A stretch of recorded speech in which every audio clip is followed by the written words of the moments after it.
Global happenings today. We communicate. We analyze global news. It is no longer news that the former governor of Rivers State and the current FCT minister, Wike, has been awarded with an honorary Doctor of Science degree from the University of Port Harcourt today during their convocation, and he was given an opportunity to address the convocation crowd. And as usual, Wike did not stop lambasting the coalition, and he dragged out the likes of Rotimi Amechi, though he didn't call them out by name, but everything he spelled out clearly pointed to the fact that he was out for them. Interestingly, also, he opened up on a lot of things he has done, pointing to one direction why he is the darling boy of Judiciary. Let me allow you to watch the movement, get to hear exactly his position in respect to the development in the University of Port Harcourt, and we'll be back to talk. As a lawyer, you would regard it the first of its kind in this country, and make sure that Nigerian Bar Association had a separate building which no other in any state except after I've left as governor. As a governor, I was the only governor, a lawyer, who contributed to the building of the National Secretariat of the Nigerian Bar Association. That was why they named a floor after River State, where in that floor we recognize citizens of River State. It will also not surprise you, as a governor, I, as a governor, was the one who built auditorium, classrooms, and hostels for Nigerian Law School in Lagos. I mean, in Yenegua. After that, I had the opportunity to build the best law school campus in River State. The best, that nobody, even the headquarters, cannot match what we have in River State. Nabogram Douglas campus of the law school. As a governor, I was the first in this state that introduced welfare scheme for judges and judicial officers. I made sure that not only did they have houses, I made sure they were all given their certificates of occupancy. Today, that has given hope, that has given confidence to judicial officers that when they retire, they have a place to go to. That is contribution to legal education, to the growth of the legal institution. As a lawyer, as a governor, I was the only governor that heeded to the call by the body of benchers to contribute to the building of the benchers hall. Where most of you today, when your brothers and sisters are being called to the bar, where they call them is what they call the benchers hall. I was the only governor who is a lawyer who contributed to the building of the body of benchers hall. And that is why they named one floor in favor of River State. For me, River State has given a lot. For me, University of Prague has given a lot. For me, River State University has given me a lot. For me, the legal education has given me a lot.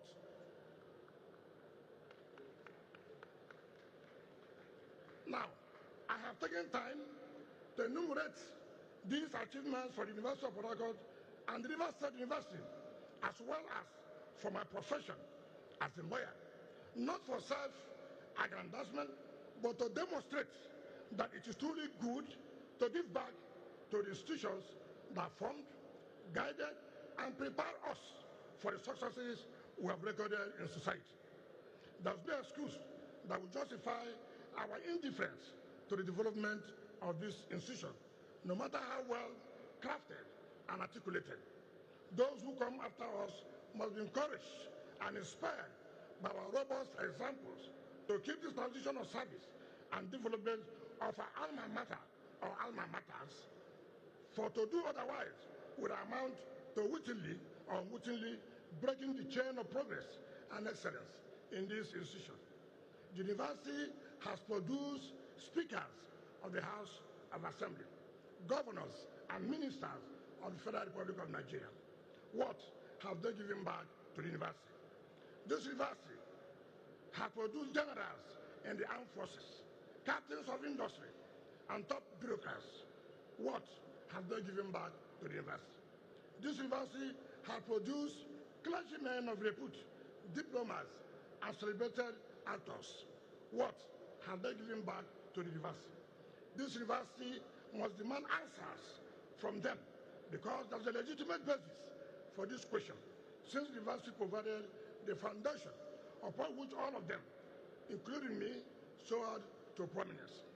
I must, at this point, exercise the patriotic duty of calling on all of you to support the visitor of this university and President of the Federal Republic of Nigeria, His Excellency Bola Ahmed Tinubu, Grand Commander of the Federal Republic, for his unwavering and undiluted commitment to the socio-economic well-being and prosperity of our country.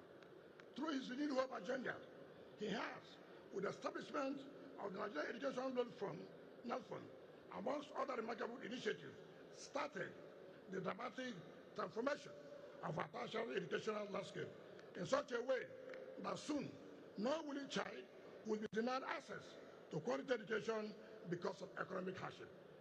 I'm very grateful to the Vice Chancellor that he said over 3,000 of our students are beneficiaries of this scheme.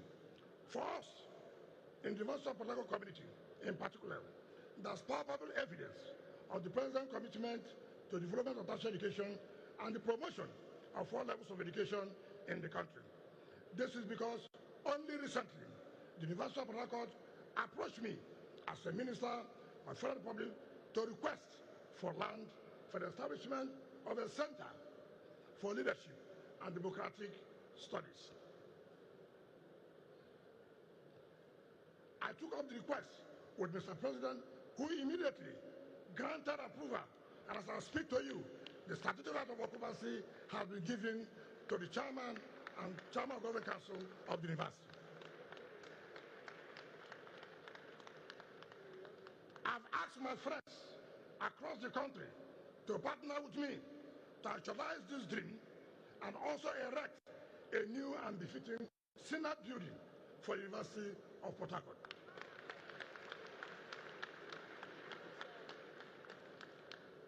As part of our contribution, I intend to endow a chair on family and child's law in the Faculty of Law in honor of my wife, who is a Justice of the Court of Appeal, and also endow another chair on leadership and public administration in the Department of Political Science in my honor. We must admit that the President met a dire socio-economic situation upon assumption of office.